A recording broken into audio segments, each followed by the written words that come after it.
చదువుతాను. అజం నిర్వికల్పం నిరాకారమేకం నిరానందమానందమద్వైతపూర్ణం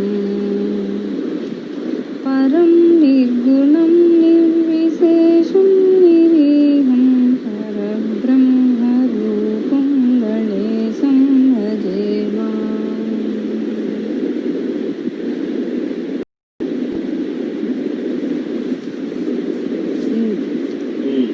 అజం నిర్వికల్పం నిరాకారమేకం నిరానందమానందమద్వైతపూర్ణం పరం నిర్గుణం నిర్విశేషం నిరీహం పరబ్రహ్మరూపం గణేశం భజేమా. పరబ్రహ్మం యొక్క లక్షణాలు చెప్తున్నారు నీకు ఇప్పుడు అక్కడ. అవన్నీ పరబ్రహ్మం యొక్క లక్షణాలు. పరబ్రహ్మము మొదటి లక్షణం ఏంటి? అజం, అజం పుట్టుకలేదు. రెండో లక్షణం నిర్వికల్పం, నిర్వికల్పం, సంకల్ప వికల్పాలు లేని స్థితి. నిరాకారమేకం, నిరాకారం, సాకార నిరాకార భేదాలు లేవు.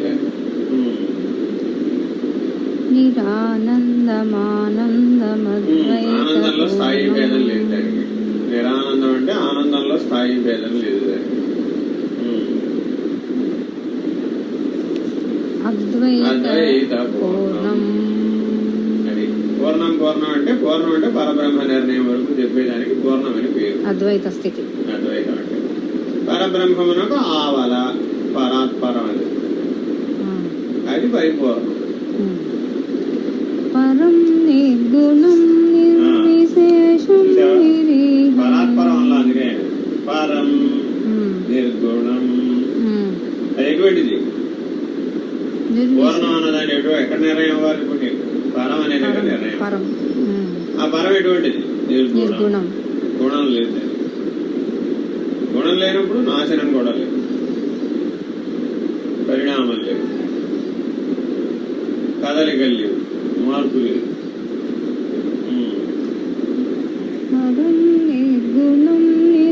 నిర్విశేషం. ఒక్కొక్క లక్షణం నిర్విశేషం. ఏ విశేషాలు లేవు. పిపీలిక బ్రహ్మ పర్యంతం ఉన్న ఏ విశేషాలు లేవు. సచ్చిదానంద లక్షణం అనే విశేషం లేదు అక్కడ. అది నిర్విశేషం అంటారు. నిరీహం. మొదటి అహం ఏమిటి? సచ్చిదానందమే అహం. సచ్చిదానందం అనే అహానికి ఆకార భ్రాంతి జోడించాడు, జీవుడయ్యాడు. అప్పుడేమొచ్చినాయి? నామరూపాలు వచ్చినాయి. జీవుడంటే నామరూపాలతో కూడిన సచ్చిదానంద స్వరూపుడు. దేవుడంటే నామరూపాలు లేని రహిత అనకూడదు. నామరూపాతీత సచ్చిదానంద లక్షణం. అది ఈశ్వరుడు. సరే, సృష్టి సమిష్టి మీద చూసాము దీన్నే. అప్పుడేమైంది? జీవుడు ఆత్మయ్యాడు, ఈశ్వరుడు బ్రహ్మమయ్యాడు. అయితే ఏమైంది? అప్పటికి ఇంకా రెండు కనబడుతున్నాయి కదా. సచ్చిదానందం కాస్త అప్పుడేమైంది? సత్యం జ్ఞానం ఆనందం. సత్యం జ్ఞానం ఆనందం బ్రహ్మ. సచ్చిదానందము బ్రహ్మ. రెండో స్టెప్ లో సత్యం జ్ఞానం ఆనందం బ్రహ్మ. మూడో స్టెప్ లో సత్యం జ్ఞానం అనంతం బ్రహ్మ. థర్డ్ స్టేజ్ సత్యం జ్ఞానం అనంతం బ్రహ్మ అన్నప్పుడు పరబ్రహ్మ. పరబ్రహ్మ లక్షణం. అది పరబ్రహ్మ లక్షణం. పరాత్పరం ఇంకో మెట్టు అవతలకి చెప్పాడు. అదేమిటి? అచలం, పరబాహ్యం. అక్కడ ఈ సత్తు లేదు, సద్రహితం. అది సచ్చిదానందం ఉన్నప్పుడు అసద్రహితం. అసత్తు లక్షణాలు పోయినాయి అంతే. కానీ సత్తు లక్షణాలు ఇప్పుడు మూడు స్థాయిలో ఉన్నాయి. ఏమిటవి? సచ్చిదానందము, సత్యజ్ఞాన ఆనందము, సత్యజ్ఞాన అనంతం. ఈ మూడు సద్లక్షణాలే. ఈ మూడిటికి సద్దర్శనం అనే పేరు, సన్నిష్ఠ అని పేరు. దాని అవతల అన్నప్పుడు ఏమైపోయింది? పరవాక్యంలో సద్రహి. ఇలా అసత్తు లేదు, సత్తు లేదు, పరాత్పరం. అయితే అక్కడ దాకా వెళ్ళాలంటే మధ్యలో నీకేం తెలిసి ఉండాలి? పరబ్రహ్మం తెలిసి ఉండాలి, నిర్ణయం అయి ఉండాలి. సో దానికోసం భజే పరబ్రహ్మ రూపం గణేశం భజేమా. ఆ పరబ్రహ్మమునకు ప్రతీకగా ఈ గణేశుడిని భజిస్తున్నాను, ప్రతీకగా. అందుకని ప్రతి పూజలోనూ మొదట ఎవరిని పూజించారు? గణేశుని. ఎందుకు? పరబ్రహ్మ రూపంగా కొలుస్తారు. పరబ్రహ్మ లక్ష్యం, పరబ్రహ్మం. లక్ష్యాన్ని సూచించేది ఈ గణపతి. సూచన, ప్రతీక. అంటే అర్థం ఏంటి? తిరుపతి ఆనంద నిలయంలో 6 అడుగుల దేవుడు ఉన్నాడు, నీ ఇంట్లో 6 అంగుళాల దేవుడు ఉన్నాడు. మరి ఇప్పుడు ఆయన పోలికలో అలాగనే ఉన్నారా లేదా?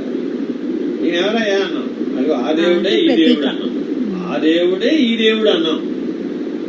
ప్రతీక అన్నామా? ఆ దేవుడే ఈ దేవుడు అన్నాం, ఆ దేవుడే ఈ దేవుడు అన్నాం. ఎందుకని? ప్రతీక అంటే జీవభావం,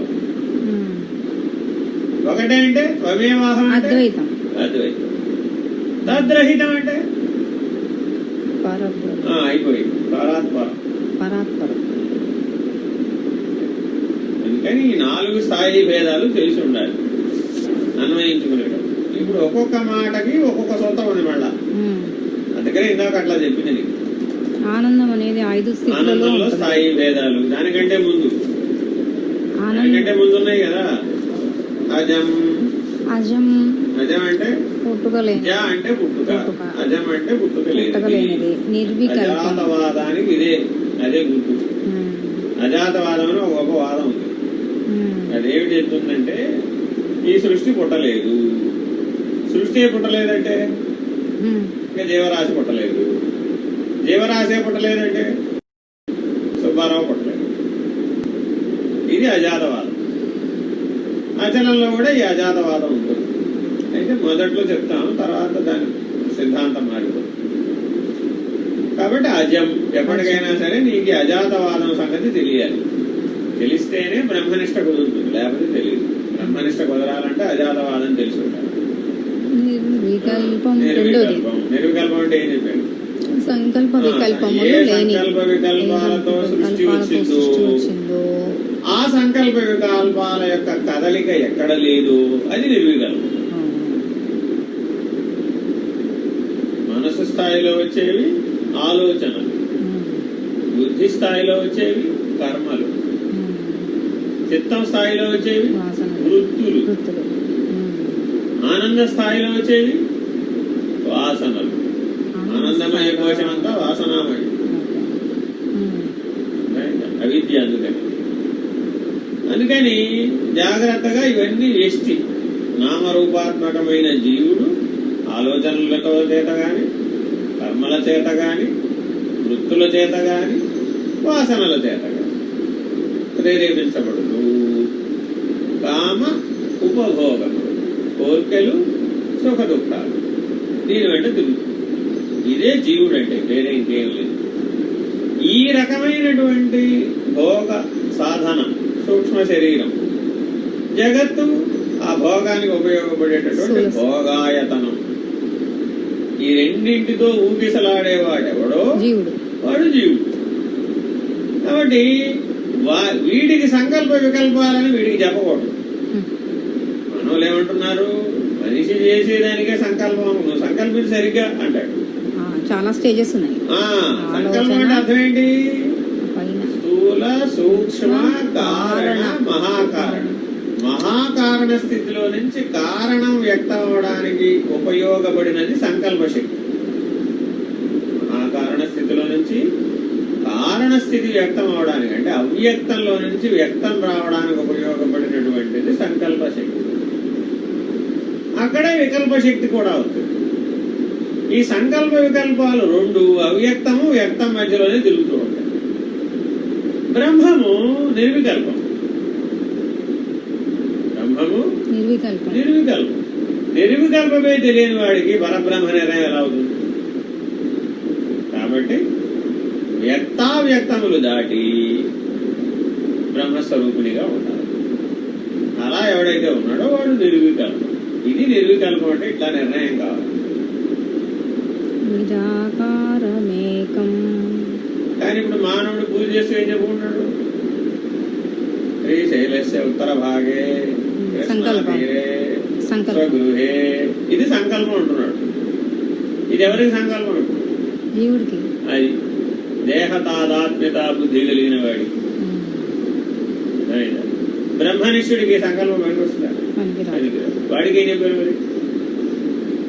పూర్వమేవ నిరాలంబం ఆగ్నేయం చ నిర్గుణం తథా దక్షిణే నిత్యశుద్ధం చైవ నైరుత్యో నిరుపద్రవం పశ్చిమే నిష్కళం చైవ వాయువ్యే చ నిరంజనం ఉత్తరే చ నిరాకాశో ఈశాన్యో నిర్మలో భవేత్ ఊర్ధ్వశ్చ నిరాకారతః అధశ్చ నిర్వికారతః అంతర్బహిశ్చ సర్వత్ర అచరోయం సనాతనః. ఇది పరబ్రహ్మ నిర్ణయం పొందే సంకల్పం. ఇది నిర్వికల్పం అన్నమాట. ఇది నిర్వికల్ప పద్ధతిలో చేసే పద్ధతి. ఇలా ఉండాలి. అజం నిర్వికల్పం. నిరాకారం. నిరాకారం అంటే ఆకార వికారాలు. ఆకారం వికారం దేహతాదాత్మ్యత బుద్ధితో ఉన్నాయి. అది లేకపోతే నిరాకారం. నిరాకారం. సరే, నీ ప్రాణానికి ఆకారం ఉందా? ఉందా? ప్రాణానికే లేదు.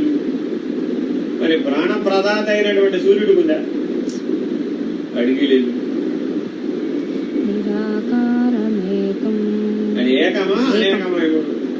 ఏకం. అనేకం అనాలంటే ఎక్కడికి రావాలి? ఇందుకైపోవాలి. స్థూలం. అనేకం అంటే స్థూలం. ఏకం అంటే మహాకారణం. మహాకారణం. మహాకారణ స్థితిలోనే ఏకం. అది స్థూల సూక్ష్మ కారణ స్థితులలో అది అనేకంగా జాగ్రత్తగా వీటిని దాటి మహాకారణ స్థితిలో ఏకమైనటువంటి స్థితిలో అది నిరాకారమై ఉన్నది. ఆ నిరాకార లక్షణాన్ని ఎక్కడి నుంచి తెలుసుకోవచ్చు? ప్రాణం దగ్గర నుంచి తెలుసుకోవచ్చు.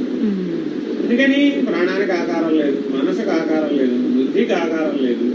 ఉందా? లేదు కదా. కానీ నీకెలా తోస్తుంది? ఉన్నట్టుగా ఆకారంతోనే తోస్తుంది. అంటే వాస్తవానికి ప్రాణమనో బుద్ధి చిత్తాహంకారాలకు రూపం లేదు, నామం లేదు వాటికి. కానీ వృత్తి సంగతమై గుణ సంగతమై ఉండటం వలన అవి రూపనామాలను ధరించినట్టు కనబడుతుంది. ఎవడికి వాడు, వాడి కళలో అందరూ వాడు కనబడతారు కానీ వాడికి వాడు కనబడదు. కానీ వాడు ఉన్నాడా లేడా కళలో? ఉన్నాడు. వాడు లేకపోతే కళ ఎక్కడి వచ్చింది అసలు? కాబట్టి వాడు ఉన్నాడు గాని అక్కడ ఎలా ఉన్నాడు? ఇప్పుడు నిరాకార సాకార? నిరాకారం. ఏది? సాకార భావాన్ని పొందుతున్నాడుగా అక్కడ కూడా. తోస్తుంది వాడు. భావన. భావనలో తోస్తుంది. మరి భావ శరీరంలో వాడు అదే అయి ఉన్నాడు కదా. నల్లగా ఉంటే నల్లగా ఉన్నాడని, తెల్లగా ఉంటే తెల్లగా ఉన్నాడని, పొట్టిగా ఉంటే పొట్టిగా ఉన్నాడని. లక్షణాలు ఎక్కడికి పోయినాయి? లక్షణాలు పోలేదుగా కళలో కూడా. అది ఇలా జాగ్రత్తగా. అందుకని నిరాకారం అంటే అర్థం ఏంటంటే స్థూల సూక్ష్మ కారణ స్థితి దాటి మహాకారణ స్థితి అందు ఎవరైతే నిలకడ చెందారో వాడికి నిరాకార స్థితి తెలుస్తుంది. అయితే ఇది సరిపోతుందా పరబ్రహ్మ నిర్ణయానికి? చాలా. ఎందుకని ఎప్పటికైనా ఈ నిరాకారం వల్ల సాకారం అయ్యే అవకాశం వస్తుంది. ఏదో సందర్భంలో, ఏదో ఒక కాలంలో, ఏదో ఒక కర్మవశాత్తు. ఆ కాల కర్మ నియతిని దాటేటటువంటి వాడు ఎప్పుడో వాడు పరబ్రహ్మ. కాల నియతిని కూడా దాటితేనే పరబ్రహ్మ నిర్ణయం. కర్మ నియతిని దాటితే సరిపోదు. కాబట్టి నిరాకారం ఎక్కడితో మొదలైనప్పుడు కర్మకు అతీతంగా ఉండడం దగ్గర మొదలు పెడితే కాలాతీతం నిరాకారమే. స్థూలంగా ప్రతీకగా అర్థమయ్యేది చెప్పాలంటే ప్రాణం దగ్గరది మొదలు పెడితే పరమాత్మ వరకు నిరాకారం. ఈ ప్రాణం నిరాకారమే కదా, పరమాత్మ కూడా నిరాకారమే. మరి అటువంటి పరమాత్మని ఇప్పుడు మనం ఏం చేశాం? ఆకారం. నల్లని వాడు పద్మనయనంబులవాడు అంటే ఆనందపడిపోయి మా కృష్ణుడు. కృష్ణుడు ఏం చెప్పాడు? స్వయంగా తన గురించి దాని ఏం చెప్పాడు? ఆత్మయే రూపు ధరించి వస్తే ఇలా కనబడుతున్నా నేను నీకు అన్నాడు. స్వయంగా ఆ జ్ఞానంతో చెప్తున్నానయ్యా అన్నాడు. మరి అలాంటి పరమాత్మ దగ్గరికి వెళ్ళి మనం ఏం అడిగామండి? కాబట్టి జీవభావం దేహ తాదాత్మ్యత బుద్ధితో ఉన్నప్పుడు అంత స్థూలమే. కాబట్టి స్థూల సూక్ష్మ కారణ స్థితులు దాటినటువంటి వాళ్ళకే నిరాకారమైనటువంటి అనుభవ నిర్ణయం కలుగుతుంది. అది ఎక్కడ దాకా పనిచేస్తుందంటే పరమాత్మ దాకా పనిచేస్తుంది. అంతా నిరాకారం. ఇప్పుడు నిరాకారం ఎక్కువగా ఉందా అసలు సాకారం ఎక్కువగా ఉందా ప్రపంచంలో? నిరాకారం ఎక్కువగా ఉందా సాకారం ఎక్కువగా ఉందా సృష్టిలో? నిరాకారం 99%, 1% స్థూల సృష్టి. స్థూలమంతా 1%, సూక్ష్మం 99%. అందుకని పెద్దలు ఏం చెప్పారు? నాయన త్రిపాదోర్ధ్వగతం దివి. ఈ నిరాకార లక్షణం చెప్పే సూత్రం ఇది. త్రిపాదోర్ధ్వగతం దివి అన్నాడు. ఎప్పుడు చెప్పాడు ఈ మాట? ఎవరు చెప్పారు? వామనావతార కాలంలో చెప్పారు. ఆయన త్రివిక్రముడై ఒక పాదంతో ఈ స్థూలం మొత్తాన్ని, భూమండలం మొత్తాన్ని ఆక్రమించాడు. ఒకే ఒక పాదంతో. మిగిలిన పాదాలతో భూలోకం, భువర్లోకం, సువర్లోకం, 3 లోకాలు కదా. భూలోకం అంతా ఒక పాదం, మిగిలిన 2 లోకాలని ఒక పాదంతో ఆక్రమించాడు. 3వ పాదానికి స్థానం ఎక్కడా అని అడిగాడు. నా అహమే నీ స్థానం అని తన అహాన్ని చూపెట్టాడు బలి చక్రవర్తి. ఇది పౌరాణిక గాథ. దీంట్లో ఏం చెబుతోంది సూత్రం? ఇదే అన్నవరం సత్యనారాయణ స్వామి యంత్రం మీద రాసి ఉంటుంది. ఆ దేవస్థానంలో రాసి ఉంటుంది అక్కడ సూత్రం. త్రిపాదోర్ధ్వగతం దివి. పైన నారాయణ ఉంటాడు, కింద నారాయణ ఉంటాడు. అధశ్చ నారాయణ, ఊర్ధ్వశ్చ నారాయణ, అంతర్బహిశ్చ సర్వత్ర నారాయణ అని చెప్తాడు మీ సత్యనారాయణ స్వామి దేవస్థానం.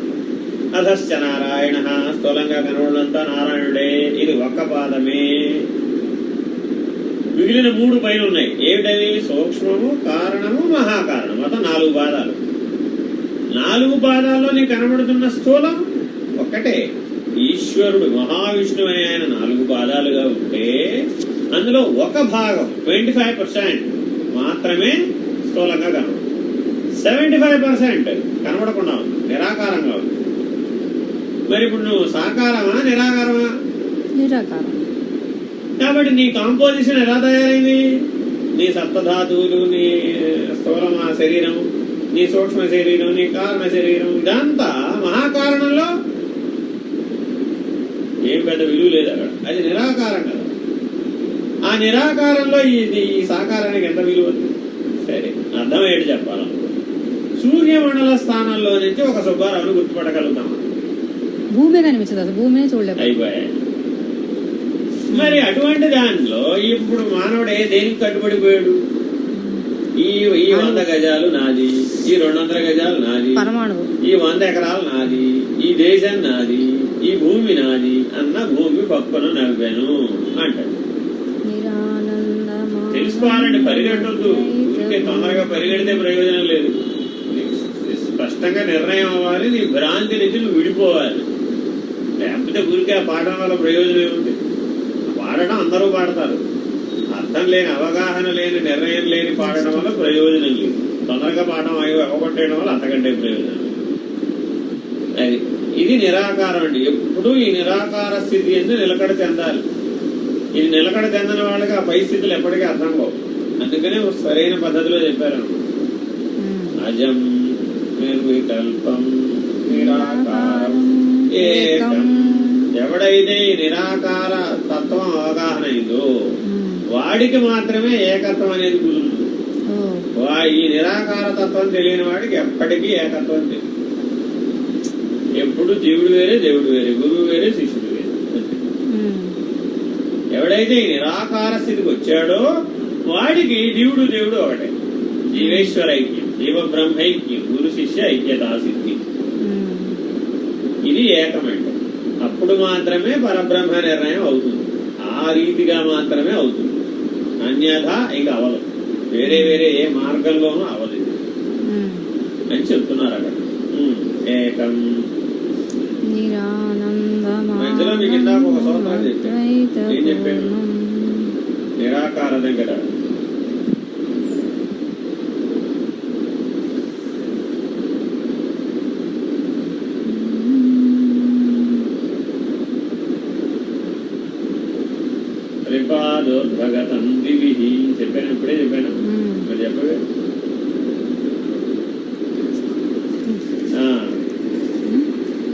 ఎందుకు అది గుర్తుపెట్టుకోవాలి? ఈ నిరాకారం తర్వాత వచ్చే లక్షణం ఏంటి? నిరానందం. ఆనందంలో స్థాయి భేదం చెప్పాము మీకు. 5 స్థాయి భేదాలు చెప్పాము.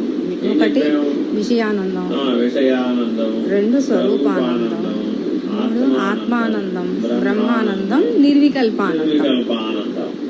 దీని అవతల స్థాయి నిరానందం. ఇంకొకటి నిర్వికల్పానందం తర్వాత నిరానందం.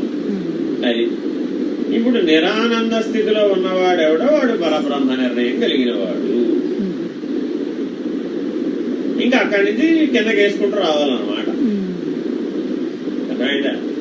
దీనికి కారణం ఏం చెప్పాము? విషయానందం మొదటి స్థాయి. విషయానందం. విషయానందం అంటే ఏంటి? విషయ సమత్వం. విషయ సమత్వం సత్వగుణ విశిష్టమైనటువంటి విషయ సమత్వంలో గనక ఉంటే అప్పుడు వాడికి విషయానంద నిర్ణయం తెలిసిన సుషుప్తిలో ఉన్నటువంటి సుఖం. ఏమండి రజోగుణంలో తెలియదా నాకు విషయానందం? తెలుసా? తెలుసుదా? తెలీదు. తెలుస్తుంది. తత్కాలవత్. ఆ విషయానందం ఎంతసేపు ఉంటుంది? తత్కాలవత్. అది సత్యమే. పచ్చిమిరపకాయ బజ్జీ తిన్నప్పుడు ఆనందం కలిగిందా కలగలేదా అని అడిగాను తిన్నామండి. చాలా బాగున్నాయండి అన్న. చాలా బాగున్నాయి అన్నది ఆనందమేగా. కానీ ఎక్కడి నుంచి వచ్చింది నీకు ఆనందం అన్న? రజోగుణం వల్ల వచ్చింది. ఆనందమయ కోశంలో ఉన్నటువంటి ఒక ఆవగింజంత లవలేశం 1,00,000 భాగాలుగా విభజిస్తే ఆనందమయ కోశాన్ని ఒక చిన్న అణుస్వరూపం వచ్చి ఆ పచ్చిమిరపకాయ బజ్జీ అన్న విషయంలో పడింది. రసాస్వాదన అన్న విషయంలో పడింది. 4 అన్న ఇంద్రియం ద్వారా పనిచేసి ఆహా అద్భుతంగా ఉన్నాయి పచ్చిమిరపకాయ బజ్జీలే, బాగుందని. ఇలా స్థూలమైనటువంటి జగత్తులో ఎన్నైతే మానవుడు తన ఇంద్రియాల ద్వారా జ్ఞానేంద్రియ, కర్మేంద్రియ, అంతరేంద్రియ, ప్రాణేంద్రియ, విషయేంద్రియ సంఘాతంగా ఏవైతే అనుభవిస్తూ ఆ బాగున్నాయి అని అనుకుంటున్నాడో ఈ బాగున్న వాటి అన్నింటి యొక్క సమిష్టి ఆనందమయ కోశం. ఇది ఆనందమయ కోశ నిర్ణయం. విషయానందం. అందువల్ల ఆనందమయ కోశంలో అనుభవిస్తున్న సుషుప్తి అవస్థ విషయానందం. అయితే అక్కడ ఎలా అనుభవిస్తున్నాడో నాకు తెలియట్లేదు కదా అన్న. అనుభవించడమే కానీ నాకు తెలియడం లేదన్నాడా లేదా? తెలియదని గుర్తిస్తున్నావా లేదా? నీకు తెలియదని చెప్తున్నావుగా. నీకు చెప్పడం మెలకువలోకి వచ్చినాక చెప్పినా నాకేమీ తెలియదు అభావ అంటున్నావా లేదా? ఆ అభావాన్ని గుర్తిస్తున్న జ్ఞానం ఉందా లేదా లోపల? ఇప్పుడు వాడున్నాడు, వాడు చైతన్యం, వాడు జ్ఞానం, వాడు ప్రకాశం, వాడు సత్. మరి వీడు ఉండాలా వద్దా? వీడుంటేనే వీడుంటేనే గుర్తించగలుగుతున్నాడు. అదే కదా. శవానికి నిద్ర మెలకు ఉందా? లేదు. ఎందుకు లేదు? చైతన్యం లేదు కాబట్టి. మరి ఇప్పుడు చైతన్యం ఉన్నప్పుడు మాత్రమే అవస్థాత్రయం సిద్ధింపబడుతుంది కదా. మరి అవస్థాత్రయం మనోబుద్ధి చిత్తాహంకారాలకే కానీ చైతన్యానికి కాదు కదా. కాబట్టి నేను చైతన్య స్వరూపుణ్ణి కదా. మరి నేను చైతన్య స్వరూపుడు అన్నప్పుడు స్వరూపానందంలో ఉండాలా? ఇప్పుడు నేను విషయానందంలో ఉండాలా? స్వరూపానందం. కానీ పెళ్ళలో ఉన్నాను, అది నిర్విషయంలోకి వస్తే కానీ రాదు. కాబట్టి విషయానంద స్థితి నుంచి నిర్విషయ స్థితికి ఎదిగిన వాడికి మాత్రమే స్వరూపానందం. మన ఏవ మనుష్యాణం దానికి సూత్రం ఇది ఉంటే గానీ అది రాదు. మన ఏవ మనుష్యాణం కారణం బంధమోక్షయై విషయాసక్తం నిర్విషయై మనః. ఇది ఈ సత్యాన్ని తెలుసుకున్నటువంటి వాడై నిర్విషయ స్థితి అని ఉన్నాడు. ఇక్కడ నిర్విషయ స్థితి అని ఉండాలంటే ముందు పునాదే ఉండాలి, విషయ సమత్వం ఉండాలి. విషయ సమత్వం లేని వాడికి నిర్విషయం ఎప్పటికీ అవ్వదు, అసాధ్యం. నిర్విషయం కాని వాడు స్వరూప జ్ఞానం తెలుసుకోలేడు ఎప్పటికీ. స్వరూప జ్ఞానం తెలియని వాడు ఆత్మానందాన్ని పొందలేడు, ఆత్మానందాన్ని పొందలేడు. చైతన్య స్థితే తెలియనప్పుడు సత్స్థితి ఎలా తెలుస్తుంది? తెలియదు. అందుకని జాగ్రత్తగా ఈ నిర్విషయ స్థితి యందు స్వరూపానందమగ్నుడై ఉండాలి. ఉంటే 3 అవస్థల్ని దాడతాడు. స్వరూపానందాన్ని అనుభవించిన వాడే హృదయ స్థానంలో ఉండి అప్పుడు 3 అవస్థల్ని దాటే ప్రయత్నం చేస్తాడు. 3 గుణాలని దాటితే నిర్విషయానందం, గుణాలతో కూడుకుంటే విషయానందం. గుణాతీతం అయితే నిర్విషయం. అవస్థాత్రయాలను దాటితే అవస్థాత్రయాతీతం అయితే ఆత్మనిష్ట, ఆత్మానందం. అక్కడ దాంతో మొదలైంది. దానికి ఏమంటారు? అవస్థాత్రయాతీతాన్ని తుర్యం అంటారు. అది ఆ తుర్యాన్ని స్థిరపడేటప్పటికి ఏమైపోతాడు? బ్రహ్మనిష్ట. తుర్యం బ్రహ్మనిష్ట. అవస్థాత్రయాలను దాటడం అన్న ప్రక్రియ ఆత్మానందంలో జరుగుతున్నారు. దాటి అతీతం అయ్యాడు.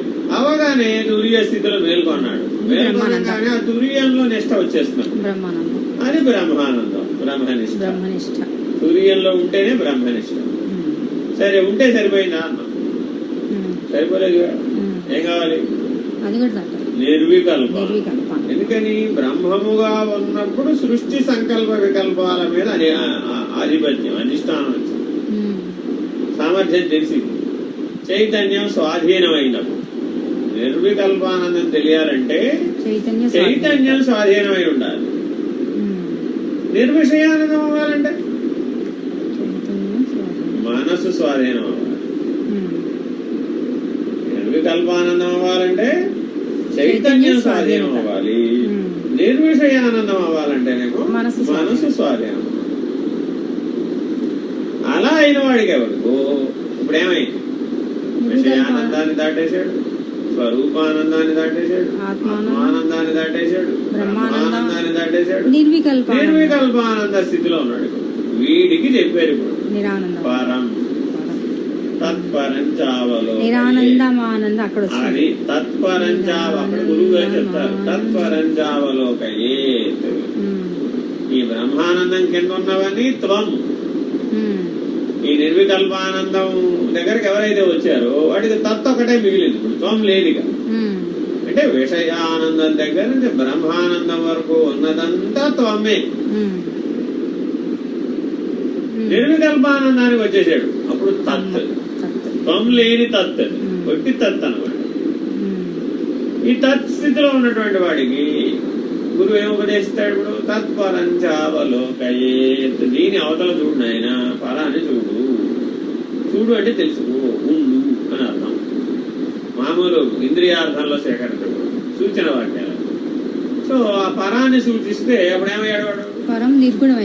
నిరానందం. నిర్వికల్ప స్థితి నుంచి నిరానంద స్థితికి చేరుకున్నాడు. నిరానందం అంటే నేను లేదు, ఆనందం లేదు, అది పరబ్రహ్మ. అంటే ఇట్లా నిరానంద స్థితి ఎందుకు పరబ్రహ్మ నిర్ణయాన్ని పొందాలి. దీనికి ఆనంద మార్గం అని పేరు. ఇది కూడా ఉపాసనే. మామూలుగా ఉపాసనా మార్గాలు అందరూ ఏం చెప్తారు? కర్మ మార్గం, భక్తి మార్గం, యోగ మార్గం, జ్ఞాన మార్గం అని చెప్తారు. కానీ ఇది ఆనంద మార్గం అన్నమాట. ఇది కూడా ఉపాసన. ఆనందోపాసన అని ఒక మార్గం. ఈ ఆనంద మార్గంలో ఇలా చెప్తారు అన్నమాట. ఇలా నిర్ణయం అంతా వస్తుంది. వేదాంతం అంతా ఒకటే అన్ని చోట్ల. నిరానందం తర్వాత ఏంటి? ఆనందం. మళ్ళీ ఇంకో ఆనంద శబ్దం వేశారు అక్కడ. ఏమిటి దాని అర్థం? అది సంగతి. ఈ నిరానంద స్థితి అని ఉన్నప్పుడు వాడికి 3 శక్తులు కలిగినాయి. 3 శక్తులు. శక్తి అని ఎప్పుడు అంటాం? వాడికి స్వాధీనమై ఉండాలి. ఆ స్థితి అంతా ఎవరైతే ఉన్నారో వాడికి స్వాధీనమై 3 ఉన్నాయి. ఇప్పుడు ఏమిటవి? ఆనందము, అద్వైతం, పూర్ణం. ఈ 3 వాడికి స్వాధీనమై ఉన్నాయి. ఆనందము, అద్వైతము, పూర్ణము ఎప్పుడైతే స్వాధీనం అవుతాయో అప్పుడే నువ్వు పరబ్రహ్మవి. అది నిరానంద స్థితి అని ఉంటేనే సాధ్యం అవుతుంది. నువ్వు మళ్ళా కింద బ్రహ్మానంద స్థితిలో ఉంటే సాధ్యపడదు. అక్కడికే సాధ్యపడకపోతే విషయానందంలో ఎలా సాధ్యపడుతుంది అసలు? అర్థమైందా? నిరానంద స్థితి ఎందుంటే ఏం సాధ్యపడాలి? ఇప్పుడు అంతకుముందు ఏం స్వాధీనం అవ్వాలి? మనస్సు స్వాధీనం అవ్వాలి, చైతన్యం స్వాధీనం అవ్వాలి. ఇప్పుడు ఏం స్వాధీనం అవ్వాలి? ఆనందం స్వాధీనం అవ్వాలి. ఆనందం ఎవరికైతే స్వాధీనం అయిపోయిందో అది అద్వైతం. అర్థమైందా? అది పూర్ణం. ఎందుకని అన్నాం? ఎందుకని చెప్పండి. ఉన్నవాడే కదా, అది అది అధిగమించడం నిరానందం అంటే అదే కదా. ఆయన సంకల్పించి రెప్పపాటులో 84 లక్షల జీవరాశులన్నింటికి ఆనందమును ఇవ్వగలిగే సామర్థ్యం కలిగి ఉంటాడు రెప్పపాటులో. కానీ నిరానందం అన్నాడు. అట్టి స్థితి ఎందున్నాడు నిరానందం అంటే. రెప్పపాటులో తాను అనుకుంటే 84 లక్షల జీవరాశులకు ఆనందాన్ని ఇవ్వగలిగాడు. అది అవతారుడు ఇచ్చే తోపు అంటే. 1 స్టెప్ అహెడ్. ఇది నిరానంద స్థితిలో ఉన్నటువంటి వాడు తాను సంకల్పిస్తే, వాడి సంకల్పం లేదు అసలు. ఒకవేళ సంకల్పిస్తే పరమాత్మ సంకల్పించాడు అట్లా. ఎలాగా? గోపబాలులు, గోవులు, గోవత్సాలు వీటన్నింటినీ హరించేశాడు బ్రహ్మగారు. బ్రహ్మగారికి ఒక సందేహం వచ్చింది. శ్రీకృష్ణుడు సాక్షాత్ పరబ్రహ్మ స్వరూపం అని అంటున్నాడు, నాకంటే కూడా పై స్థితిలో ఉన్నాడని అంటున్నారు. సాకార స్థితిలో ఉన్నటువంటి జీవ శరీరంలో ఉన్నటువంటి వాడు అలా ఎలా ఉండగలడు అని బ్రహ్మగారు ఏం చేశారంటే ఒక సంకల్పం చేసి మొత్తం గోపబాలుని, గోవులని, గోవత్సాలని, గోపకాంతల్ని, గోపికల్ని అందరినీ మాయం చేసేసాడు. అంతా గగ్గోలు పెట్టేశారు. అసలు ఎవరెటు పోయారో తెలియదు. కృష్ణ కృష్ణ కృష్ణ కృష్ణ కృష్ణ. వెంటనే కృష్ణుడు ఏకకాలంలో గోపబాలుగా, గోపికలుగా, గోవులుగా, గోవత్సాలుగా, ఆఖరికి గర్భస్థ శిశువుగా ఉన్నటువంటి గర్భిణీ స్త్రీగా ఉన్న ఆవులుగా కూడా మారిపోయాడు రెప్పపాటులో. మరి అందరి ఇళ్ళకి వెళ్ళిపోయి అందరి వలె ఆయనే ఉన్నాడు. గోవులుగా ఆయనే ఉన్నాడు, గోవత్సాలుగా ఆయనే ఉన్నాడు, గోపబాలుగా ఆయనే ఉన్నాడు, గోపికలుగా ఆయనే ఉన్నాడు. ఆఖరికి గర్భిణీ స్త్రీల గర్భస్థ శిశువుల్లో ఆయనే ఉన్నాడు. ఆవులు గర్భిణీలుగా ఉంటే వాటి లోపల ఉన్న శిశువుగా కూడా ఆయన ఉన్నాడు. ఏకకాలంలో రెప్పపాటులో మొత్తం ఆయనే అయిపోయాడు. యథాతథంగా స్థూలంగా అయ్యాడు. సూక్ష్మంగా అవడం కాదు, స్థూలంగా అలా అయ్యాడు. ఇలా 40 రోజుల పాటు ఉన్నాడు. ఇది భాగవతంలో చెప్తారన్నమాట. ఇది పరబ్రహ్మ నిర్ణయానికి గుర్తు. ఆయన 40 రోజుల పాటు ఉన్నాడు. అలాగే మామూలుగా ఆయన యశోదాదేవి దగ్గర మళ్ళా కృష్ణుడుగానే ఉన్నాడు, బాలకృష్ణుడుగానే. 40 రోజులు ఈ లీలని ఆయన 8 సంవత్సరాల లోపల చేసాడు. అప్పుడు బ్రహ్మగారికి తెలిసి వచ్చింది, ఓ పరబ్రహ్మం అంటే ఇది. తాను అనుకుంటే ఏకకాలంలో 84 లక్షల జీవరాశులుగా ఉండగలడు. ఆయన ఉండగలడు. ఇదే మాట మెహర్ బాబా చెప్పాడు. అవతారుడు సకల భువన భాండములంతటా ఆయనే అయి ఉన్నాడు. సద్గురువు విలక్షణంగా ఆయన అయి లేడు. ఎందుకు? సద్గురువు బ్రహ్మం, అవతారుడు పరబ్రహ్మ. కాబట్టి 14 లోకాలు, లోకంబులు, లోకేశులు, లోకస్తులు అన్నీ కూడా తానే అయి ఉండగలిగిన స్థితి పరబ్రహ్మ. కానీ ఏదీ కానివాడు కూడా పరబ్రహ్మ. ఇప్పుడు ఆయనకి తెలీదా? తెలుసు. ఆయన అయ్యాడా? అవలేదు. ఆయనకి ఏ వాదాన్ని చెప్పాలి అంటే ఏ వాదం ఆయన దగ్గర చదవదు. ఇది అనంతత్వ లక్షణం. అంటే దీన్ని అందుకోవాలంటే నిరానంద స్థితి అందుండి ఆనందాన్ని స్వాధీనపరుచుకోవాలి. ఆనందాన్ని ఎవరైతే స్వాధీనపరుచుకున్నారో వాడు అద్వైతం, పూర్ణం. అందుకని మనం పూర్ణ మంత్రం చివరికి చెప్పుకుంటాం. పూర్ణముదచ్యతే. పరబ్రహ్మము ముందు పూర్ణమే, పరబ్రహ్మము తర్వాత పూర్ణమే. ఇంకొక లాంగ్వేజ్ లో ఆనందమయ కోశాన్ని కూడా దాటాలి అని చెప్తాం. కింద విషయానందమైన ఆనందమయ కోశం గొడవ దాటడం అంత ఎక్కడ ఉంది? స్వరూపం దగ్గరే ఉంది. ఆనందమయ కోశం నిద్రావస్థని దాటలేనటువంటి వాడికి స్వరూపం ఎప్పటికీ తెలియదు. అందుకని ఎప్పుడు పడితే అప్పుడు నిద్రపోయేవాడు పనికిరాడు శిష్యుడు. పిలిస్తే నిద్ర పలికేవాడు శిష్యుడిగా పనికిరాడు. ఎందుకని? వాడు సాధన చతుష్టయ సంపత్తిని సంపాదించలేడు. వాడికి ఇహముత్రార్థ ఫలభోగ విరాగం ఉండదు. వాడికి సమాధి షట్క సంపత్తి ఉండదు. మోక్షార్థం అసలే ఉండదు. ఎందుకని వాడు నానా కష్టాలు పడాలి నిత్యానిత్య వస్తు వివేకానికి. ఎందుకంటే వాడిలో అసద్వస్తు భ్రాంతి బలంగా ఉంటుంది. ఇది అసత్యం, అనాత్మ అని చెప్పినా సరే అది నిలబడదు. స్థిరత్వం ఉండదు. అందుకని సదాచారంలో నియమాలని ఎలా ఉంటాయి? పొద్దున్న 4ంటికి లేవాలి, ఏమైనా సరే 4ంటికి లేవాలంటే లేవాల్సిందే, రెడీ అవ్వాలంటే రెడీ అవ్వాల్సిందే. ఏమంటే అర్ధరాత్రి మేలుకోవాలి, జాగరణ చేయాలంటే చేయాల్సిందే, ఉపవాసం చేయాలంటే చేయాల్సిందే. అందుకని సదాచారంలో కండిషన్స్ మనకు అలా తీవ్రంగా ఎందుకు పెట్టారు, కఠినంగా పెట్టారు? కారణం ఈ భ్రాంతిని పోగొట్టడానికి. నిద్ర అనేది భ్రాంతి అని తెలియాలి. నిద్ర సత్యం కాదు, నిద్ర భ్రాంతి. కానీ ఆ నిద్ర లేకపోతే వాడు ఉండలేడు. అసలు అట్లా ఉండడానికి కారణం ఏంటి? నిద్ర లేకపోతే వాడు ఉండలేడు. నిద్ర లేకపోతే వాడు వ్యవస్థలన్నీ చెడిపోతాయి, వాడు అసలు ఏ పని చేయలేడు. ఎందుకని అంత బలహీన స్థాయిలో చైతన్యం పనిచేస్తుంది, అంత బలహీన స్థాయిలో ఇంద్రియ వికాసం, అంత బలహీన స్థాయిలో వాడు ఉన్నాడు. సో టూ డెలికేట్ అంటే టూ డెలికేట్ అంటే అర్థం ఏంటి? ఆకలి నిద్రలు తట్టుకోలేడు, ఉపవాసం ఉండమంటే ఉండలేడు, జాగరణ చేయమంటే చెయ్యి. చిన్న పిల్లవాడు ఉన్నాడండి, 5 ఏళ్ల పిల్లవాడు, మనం తినకుండా ఉండరా ఉపవాసం అంటే? ద్వాదశి ఏకాదశి ఉపవాసం ఉండమంటే ఉంటాడా? ఉండలేదు. అలాగే జాగరణ, మహాశివరాత్రి జాగరణ, పిల్లవాడిని మేలుకోమంటే మేలుకుంటాడా? మేలుకోలేడు. 5 ఏళ్ల పిల్లవాడు మేలుకోలేడు. అదే 8 ఏళ్లు దాటినటువంటి పిల్లవాడు ఉపవాసం ఉండగలుగుతాడు, జాగరణ కూడా చేయగలుగుతాడు. కాబట్టి 8 ఏళ్లు దాటిన వాడిగా నియమం వర్తించాలని చెప్తుంది మన సదాచారం. కానీ ఇప్పుడు మన వాళ్ళు ఏమంటున్నారు? 8 కాదు 18 పోయిన 80 కూడా వచ్చింది. వాడు ఉపవాసం ఉండలేడు, జాగరణ చేయడు. ఏమైపోయినప్పుడు నిష్ట లేదు. అప్పుడు విషయానంద మగ్నుడు మొదటి స్థాయినే దాటలేదు. ఇంకా ఇప్పుడు ఎక్కడ దాటాలి? ఇప్పుడు నిరానందమానందమద్వైత పూర్ణం, పూర్ణం దాకా వచ్చింది. పరం నిర్గుణం. వీడికి మళ్ళా ఇప్పుడు ఉపదేశం ఏం చెప్పారు? మళ్ళీ పరం పూర్ణం అనే అనుభవం ఎవరికైతే వచ్చిందో వాడికి మళ్ళా చెప్పారు. ఇందాక ఒక మాట చెప్పారు. ఏం చెప్పారు? బ్రహ్మానంద మగ్నుడైనటువంటి వాడికి గురువు గారు ఉపదేశం చేశారు. తత్పరంజావలోకయే అని చెప్పాడా లేదా? అప్పుడు నిరానంద స్థితి మేల్కొన్నాడు. నిర్వికల్ప స్థితి అన్న నుంచి నిరానంద స్థితిలో మేల్కొల్పడానికి ఆ ఉపదేశం చెప్తారు. మళ్ళీ అదే ఉపదేశం ఎక్కడ చెప్పారు?